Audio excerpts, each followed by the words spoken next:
ठारूशाह भरसा ॻोठ मशरी ख़ान सोलंकी जे रहवासन औरत शाहिदा सोलंकी पंहिंजे माइटनि जे मुबीना ज़ुल्म ऐं नशो फ़िरोज़ पुलिस पारां कार्रवाई न करण ख़िलाफ़ अवामी प्रेस क्लब ठारूशाह आॾो एहतिजाज मुज़ाहिरो कयो। इन मौक़े ते शाहिदा सोलंकी साफ़ियुनि सां ॻाल्हाईंदे चयो त संदसि कुझु माइट संदसि धीअ जी शादी ज़बरदस्ती हिकु माज़ूर शख़्स सां कराइण जी कोशिशि करे रहिया आहिनि, जंहिं ते खेसि सख़्तु एतिराज़ ऐं ॻणिती आहे।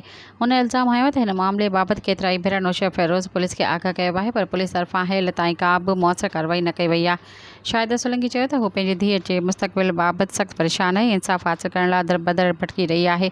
हुन मुतालबो कयो त संदसि शिकायत जो फ़ौरी नोटिस वरितो वञे ऐं संदसि धीअ खे ज़बरदस्ती शादी करण ते मजबूर कंदड़नि ख़िलाफ़ क़ानूनी कार्रवाई कई वञे। एहतिजाज दौरान हुननि SSP नशो फ़िरोज़ खे अपील कई आहे त मामले जो फ़ौरी नोटिस वठी शफ़ाफ़ जांच कराई वञे, खेसि संदसि धीअ खे तहफ़्फ़ुज़ फ़राहम कयो वञे त जीअं कंहिं बि अणवणंदड़ वाक़िए खां बची सघिजे।